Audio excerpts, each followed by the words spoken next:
me, forever on fire. ಇವತ್ತು ಬೀದರ್ ನಗರ ಅಕ್ಷರಶಃ ಬೆಚ್ಚಿ ಬಿದ್ದಿದೆ. ಎಟಿಎಂನಲ್ಲಿ ಹಣ ಜಮಾ ಮಾಡಲಿಕ್ಕೆ ಹೋದಂಥ ಸಂದರ್ಭದಲ್ಲಿ ದರೋಡೆಗೆ ಬಂದಂಥವರು ಏಕಾಏಕಿ ಗುಂಡು ಹಾರಿಸಿದ್ದಾರೆ, ಪ್ರಾಣ ತೆಗೆದಿದ್ದಾರೆ. ಆದರೆ ಈ ಎಲ್ಲ ಕೃತ್ಯ ನಡೆಯುವ ಮುನ್ನ ಒಂದು ಪರ್ಫೆಕ್ಟ್ ಆದ ಪ್ಲ್ಯಾನನ್ನು ಮಾಡ್ಕೊಂಡಿದ್ರು ಕಿರಾತಕರು. ಆ ದರೋಡೆಗೂ ಮುನ್ನ ಒಂದು ರೂಟ್ ಮ್ಯಾಪನ್ನು ಮಾಡ್ಕೊಂಡಿದ್ರು. ಅದರ ಮುಖಾಂತರವೇ ಅವರು ಇವತ್ತು ದಾಳಿ ಮಾಡಿದ್ರು, ದರೋಡೆ ಮಾಡಿದ್ರು, ಕೊಲೆ ಮಾಡಿದ್ರು, ಹಣವನ್ನು ಎತ್ತುಕೊಂಡು ಹೋದರು. ಹಾಗಾದರೆ ಹೇಗೆಲ್ಲ ಇತ್ತು ಆ ಪ್ಲ್ಯಾನನ್ನು, ಹೇಗೆಲ್ಲ ಆ ಪ್ಲ್ಯಾನನ್ನು ರೂಪಿಸಿದ್ರು ಅಂತ ನೋಡೋದಾದರೆ, ಮೊದಲು ನಡೆದಿದ್ದೇನು, ಎಲ್ಲಿಂದ ಬಂದರು, ಹೇಗೆ ಬಂದರು, ಎಲ್ಲ ವಿವರವನ್ನು ನಿಮ್ಮ ಮುಂದೆ ಇಡ್ತಾ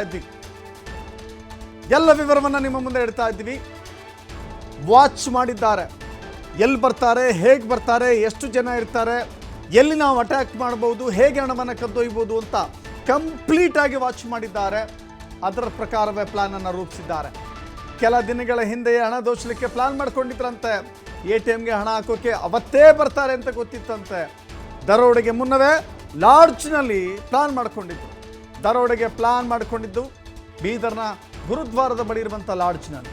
ರಾತ್ರಿ ಪಕ್ಕಾ ಪ್ಲಾನ್ ಮಾಡಿ ಅಲ್ಲಿಯೇ ಬ್ಲೂ ಪ್ರಿಂಟ್ ರೆಡಿ ಮಾಡ್ಕೊಂಡಿದ್ದು. ಇಬ್ಬರು ಕೂಡ ತೆಲಂಗಾಣದಿಂದ ಬಂದು ದರೋಡೆ ಮಾಡಿದ್ದಾರೆ ಎನ್ನುವ ಶಂಕೆ ಇದೆ. ದರೋಡೆ ಬಳಿಕ ಮತ್ತೆ ತೆಲಂಗಾಣಕ್ಕೆ ದರೋಡೆಕೋರರು ಎಸ್ಕೇಪ್ ಆಗಿದ್ದಾರೆ. ನಿಜಕ್ಕೂ ಕೂಡ ಇದು ನಾವು ಎಂಥ ಕಾನೂನು ಮತ್ತು ಸುವ್ಯವಸ್ಥೆ ಇರುವಂಥ ಜಾಗದಲ್ಲಿದ್ದೀವಿ ಅಂತ ಹೇಳಿ ನೋಡಿ. ಒಂದು ಹಣ ಸಾಗಾಟ ಮಾಡುವಂಥ ವಾಹನ ಬರುತ್ತೆ. ಮೊದಲು ಯಾವ ಎ ಟಿ ಎಮ್ಗೆ ಹೋಗುತ್ತೆ, ಎಲ್ಲಿಂದ ಶುರು ಮಾಡ್ತಾರೆ, ಅದಕ್ಕೊಂದು ಏಜೆನ್ಸಿ ಇರುತ್ತೆ.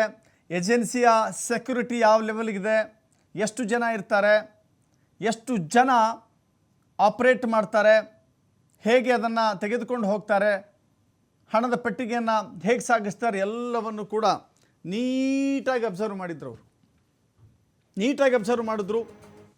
ಫಾಲೋ ಮಾಡ್ತಾ ಬೈಕಲ್ಲಿ ಬಂದರು, ನೇರವಾಗಿ ಗುಂಡಿಟ್ಟು ಶೂಟ್ ಮಾಡಿದ್ರು. ಒಬ್ಬ ವ್ಯಕ್ತಿ ಈ ಕಡೆ ಬೀಳ್ತಾನೆ, ಇನ್ನೊಬ್ಬ ಆ ಕಡೆ. ಹಣದ ಪೆಟ್ಟಿಗೆಯನ್ನು ಬಹಳ ಕಷ್ಟಪಟ್ಟು, ಯಾಕಂದರೆ ತುಂಬ ಭಾರವಾದಂಥ ಹಣ ಅದು, ಪೆಟ್ಟಿಗೆ ಅದನ್ನು ಎತ್ತಿಕೊಂಡು ಬೈಕ್ ಮೇಲೆ ಕೂತ್ಕೊಂಡು ಪರಾರಿ ಆಗಿದ್ದಾರೆ. ಅಲ್ಲಿ ನೋಡ್ತಾ ಇದ್ದಂಥ ವ್ಯಕ್ತಿಗಳು ಕೂಡ ಕಲ್ಲಿನಿಂದ ಎಸೆಯುವಂಥ ಪ್ರಯತ್ನ ಮಾಡ್ತಾರೆ. ಯಾಕೆಂದರೆ ಅವರ ಕೈಯಲ್ಲಿ ಗನ್ನಿದೆ. ಹತ್ತಿರ ಹೋದರೆ ಇವ್ರಿಗೂ ಕೂಡ ಅಪಾಯ ಅಂತ ಜನ ಹತ್ತಿರ ಹೋಗಿಲ್ಲ. ಬಟ್ ದೂರದಿಂದ ರಕ್ಷಣೆಗಾಗಿ ಏನು ಮಾಡಬೇಕು ಆ ಕೆಲಸವನ್ನು ಮಾಡಿದ್ದಾರೆ, ದೂರದಿಂದಲೇ ಕಲಿಸ್ತಿದ್ದಾರೆ. ನೋಡಿ, ದರೋಡೆಕೋರರು ಎಂಥ ಪ್ಲ್ಯಾನ್ ಮಾಡ್ಕೊಂಡಿದ್ದಾರೆ, ಹೇಗೆ ಇದನ್ನು ಸ್ಟಡಿ ಮಾಡಿದ್ದಾರೆ ಅನ್ನೋದನ್ನು ನಿಮ್ಮ ಮುಂದೆ ಇಡ್ತಾ ಇದ್ದೀವಿ. ತೆಲಂಗಾಣದಿಂದ ಬಂದಿದ್ದಾರೆ, ಗುರುದ್ವಾರದ ಹತ್ರ ಬಂದಿದ್ದಾರೆ, ಒಂದು ಲಾಡ್ಜ್ ಮಾಡ್ಕೊಂಡಿದ್ದಾರೆ, ಇಬ್ಬರು ಕೂತ್ಕೊಂಡಿದ್ದಾರೆ, ಬ್ಲೂ ಪ್ರಿಂಟ್ ಹಾಕ್ಕೊಂಡಿದ್ದಾರೆ. ಯಾವ ಸಮಯಕ್ಕೆ ಈ ವಾಹನ ಎಲ್ಲಿರುತ್ತೆ ನೋಡ್ತಾ ಇದ್ದೀರಿ ದೃಶ್ಯಾವಳಿಗಳಲ್ಲಿ. ಯಾವ ಸಮಯಕ್ಕೆ, ಇಂಥ ಸಮಯಕ್ಕೆ ಇದೇ ಜಾಗಕ್ಕೆ ಬಂದಿದೆ ಅಂತ. ಆ ಸಮಯಕ್ಕೇ ಹಣವನ್ನು ಸಾಗಿಸುತ್ತಿದ್ದ ವಾಹನವನ್ನು ಅಡ್ಡ ಹಾಕಿದ್ದಾರೆ, ಬಂದಿದ್ದಾರೆ. ಡಕಾಯಿತರ ಬೈಕ್ಗಳನ್ನು ನೋಡ್ತಾ ಇದ್ದೀರಿ ನೀವು. ನಾವು ಫೋಟೋ ತೋರಿಸ್ತಾ ಇದ್ದೀವಿ. ಆ ಮೃತ ವ್ಯಕ್ತಿ ಈಗ ದೃಶ್ಯ ನೋಡ್ತಾ ಇದ್ದೀರಿ. ಬೈಕ್ನಲ್ಲಿ ಬರ್ತಾರೆ. ಹಣವನ್ನು ಸಾಗಾಟ ಮಾಡುತ್ತಿದ್ದಂಥ ವಾಹನ ನಿಂತ್ಕೊಂಡಿದೆ. ಎ ಟಿ ಎಮ್ ಹಣದ ವಾಹನ ಅಲ್ಲಿ ನಿಂತ್ಕೊಂಡಿದೆ. ತಕ್ಷಣಕ್ಕೆ ಬಂದಂಥ ಆ ವಾಹನದಿಂದ ಹಣವನ್ನು ಸಾಗಿಸುವಂಥ ಪ್ರಕ್ರಿಯೆ, ಆ ಟ್ರಂಕನ್ನು ಹಿಡ್ಕೊಂಡು ಹೋಗ್ತಾರೆ. ಆ ಸಂದರ್ಭದಲ್ಲಿ ದರೋಡೆಕೋರರು ಎಂಟ್ರಿ ಆಗ್ತಾರೆ. ಎಂಟ್ರಿ ಆಗಿ ನೇರವಾಗಿ ಗನ್ನನ್ನು ತೆಗಿತಾರೆ, ಶೂಟ್ ಮಾಡಿಬಿಡ್ತಾರೆ. 5ನೇ ದೃಶ್ಯ ನಿಮ್ಗೆ ತೋರಿಸ್ತಾ ಇದ್ದೀವಿ. ಶೂಟ್ ಮಾಡ್ತಾರೆ. ಇದು ಯಾರೂ ಕೂಡ ನಿರೀಕ್ಷೆ ಮಾಡಿದಂಥ ಅಲ್ಲ. ಅಲ್ಲಿರುವಂಥ ಜನ ಚಲ್ಲಾಪಿಲಿಯಾಗಿ ಓಡೋಕ್ಕೆ ಶುರು ಮಾಡ್ತಾರೆ, ಗಾಬರಿ ಆಗ್ತಾರೆ. ಆ ಡಕಾಯಿತರು ಹಣದ ಪೆಟ್ಟಿಗೆಯನ್ನು ಬೈಕ್ನಲ್ಲಿ ಇಟ್ಟುಕೊಂಡು ಕೂತ್ಕೊಂಡು ಓಡೋಕ್ಕೆ ಟ್ರೈ ಮಾಡ್ತಾನೆ. ಗಾಬರಿಯಲ್ಲಿ ಆ ಟ್ರಂಕ್ ಸಮೇತ, ಆ ಪೆಟ್ಟಿಗೆ ಸಮೇತ ಬೀಳ್ತಾನೆ. ಮತ್ತು ಹಂಗೋ ಹಿಂಗೋ ಸುಧಾರಿಸ್ಕೊಂಡು ಅದನ್ನು ಎತ್ಕೊಂಡು ಬೈಕ್ ಮೇಲೆ ಕೂತ್ಕೊತಾನೆ.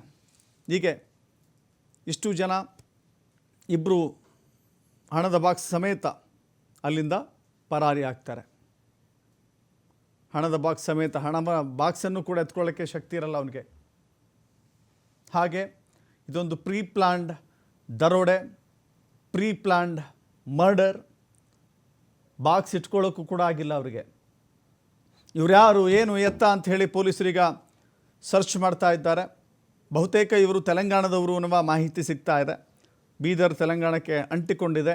ಆ ಭಾಗದಿಂದಲೇ ಬಂದು ಇಂಥ ಕಳ್ಳತನ ಮಾಡಿದ್ದಾರೆ ಅನ್ನೋದು ಗೊತ್ತಾಗ್ತಾ ಇದೆ. ಸದ್ಯಕ್ಕೆ ಅಲ್ಲೊಬ್ಬ ವ್ಯಕ್ತಿ ಕಲ್ಲು ತೆಗೆದುಕೊಂಡು ಎಸಿತಾನೆ. ಅದರ ಮೂಲಕವಾದರೂ ಅವನನ್ನು ತಡಿಬೋದಾ ಅಂತ ನೋಡ್ತಾರೆ. ಬಟ್ ಹತ್ತಿರ ಹೋಗುವ ಧೈರ್ಯ ಯಾರಿಗೂ ಆಗಲ್ಲ, ಯಾಕಂದರೆ ಅವರ ಕೈಯಲ್ಲಿ ಗನ್ ಇತ್ತು ಅಂತ.